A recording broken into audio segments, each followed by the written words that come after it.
ایک تو یہ کہ رسول اسلام صلی اللہ علیہ وآلہ وسلم کی ناموس کی حفاظت، بے شک وہ تو ہر مسلمان کے خون میں ہے. بے شک بے شک. پوری دنیا میں جہاں جہاں مسلمان بستے ہیں، ایک ایک فرد کٹ سکتا ہے، مر سکتا ہے، اس کے جسم کے ٹکڑے ہو سکتے ہیں، مگر وہ آخری کوشش تک جائے گا کہ وہ عزت، عظمت، رفعت کے اس پیکر اعظم کی شان پر حملہ نہ کرنے دے کسی کو. بے شک. یہ تو ایک الگ چیپٹر ہے. ہم اس دور میں کس طرح باور کروا سکتے ہیں کہ ہم تاجدار کائنات صلی اللہ علیہ وآلہ وسلم کی ناموس کے محافظ ہیں. ہمیں اپنے کردار میں حضور کی سیرت کو اپنانا ہوگا. بے شک. بہت خوبصورت بات. اللہ رب العزت نے اس کائنات میں 2 بڑے تحفے بھیجے ہیں.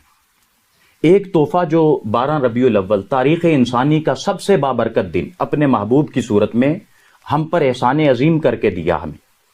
دوسرا تحفہ ہمیں آقا صلی اللہ علیہ وسلم کی ذات سے ملا، جس کو لقد کان لکم فی رسول اللہ اسوۃ حسنہ، کہ پہلی بات کہ میں نے اپنا پیغمبر تمہارے لیے بھیجا. پھر اس پیغمبر نے آ کر کیا دیا؟ اس پیغمبر نے آ کر اپنی سیرت دی، اس پیغمبر نے آ کر کردار دیا، بے شک. اس پیغمبر نے آ کر رحمت دی، جنگ و جدال زدہ معاشرے کو امن عطا کیا، بے شک. انسانیت کی پامال ہوتی ہوئی قدروں کو پھر سے عظمت عطا کی. ایسا ہی ہے. جب انسانیت اپنے انتہا کی طرف جا رہی تھی، رب کائنات نے تاجدار کائنات کو انسانیت کی معراج بنا کر بھیجا. آپ نے دیکھا کہ معاشرے میں بیٹیوں کو زندہ درگور کیے جانے کا رواج تھا، اس معاشرے میں رسول پاک کو بھیجا. آپ صلی اللہ علیہ وآلہ وسلم نے آ کر ان کی زندگی کی حفاظت فرمائی. غلاموں پر ظلم ہوتے تھے، عورتوں کو عزت کی نگاہ سے نہیں دیکھا جاتا تھا، بدکاری، زنا، چوری، یہاں پہ غریب کو. قطع کلامی کی معذرت، بڑی پیاری آپ نے بات کی کہ پیارے آقا کی سیرت کو اپنانا جی. یہ آج کے دور کی ضرورت بھی بن گئی ہے اور یقیناً بہت لازم ہے. اور مزید آپ نے یہاں بات کی کہ ہم نے دیکھا، اپنے بات بڑے پیارے انداز میں کی کہ پیارے آقا ایسے دور میں تشریف لائے جس وقت انسانیت تنزلی کا شکار ہے.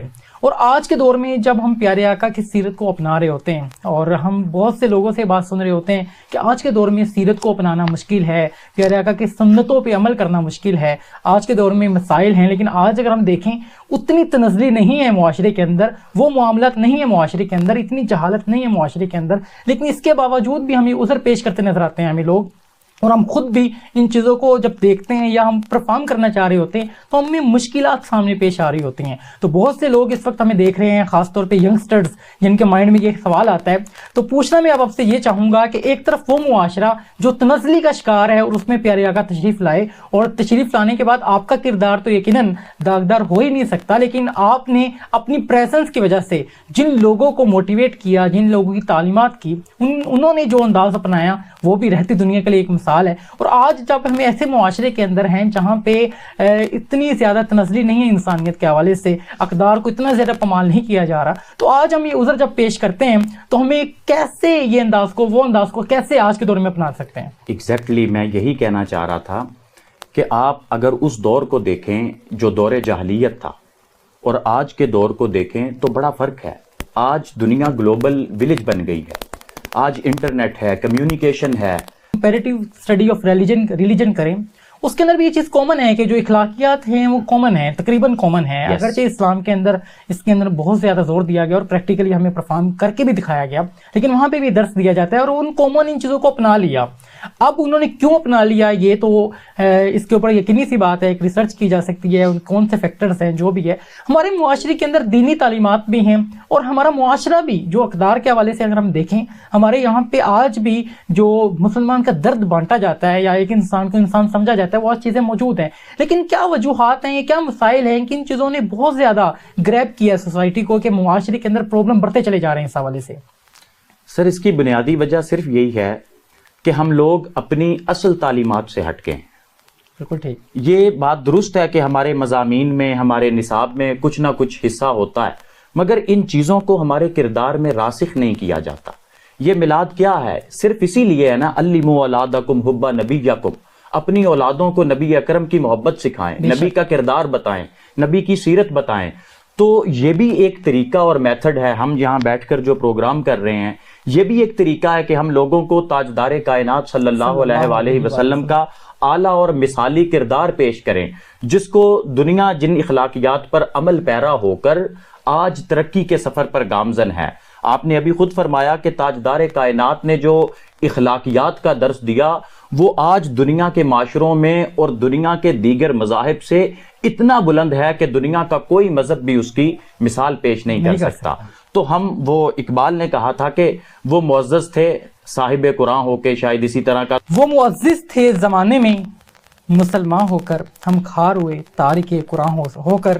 بڑھتے ہیں علامہ صاحب کی طرف. میں اب آپ سے ہی جاننا چاہوں گا کہ آپ پروفیسر بھی ہیں اور یقیناً بہت سے اسٹوڈنٹس ہیں جن کو آپ ٹیچ کرتے ہیں اور ایک وقت آپ نے گزارا اس فیلڈ کے اندر.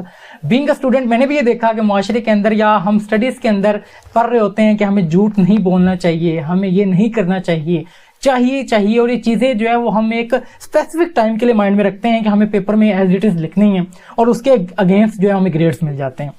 اب معاشرے کے اندر ایک تنزلی پائی جاتی ہے اس حوالے سے. آج کا جو نوجوان ہے وہ تمام وہ ایکٹیویٹیز جن کو وہ لکھ کے آتا ہے کہ ہمیں یہ کام نہیں کرنا چاہیے وہ کرتا دکھائی دیتا ہے. تو آپ ان چیزوں کو یقینی سی بات ہے بہت باریکی سے دیکھتے ہیں کیونکہ اسٹوڈنٹس کے درمیان رہتے ہیں. تو کیا وجوہات ہیں کہ آج کا اسٹوڈنٹ چیزوں کو جانتے ہوئے بھی وہ چیزیں پرفارم نہیں کر پا رہا؟ اس میں وہی بات ہے جو قاضی صاحب نے ابھی پیش کی ہے کہ جو اسلام ہے وہ کردار سازی کے اوپر زور دیتا ہے. بالکل. اور جب کردار سازی والا معاملہ ختم ہو جائے، ہماری زندگیوں میں ایک نہیں دو رنگی آ جائے، جب ہماری زندگیوں میں ادب و احترام کا جو معاملہ ہے وہ ختم ہوتا چلا جائے، اور پھر جو علامہ اقبال نے بڑی خوبصورت بات کہی تھی کردار کے حوالے سے کہ دنیا جتنی زیادہ ترقی کرے گی، آگے کی طرف جائے گی، وہ ترقی ہوگی، اور ہم جتنا پیچھے جائیں گے یہاں تک کہ ہمارا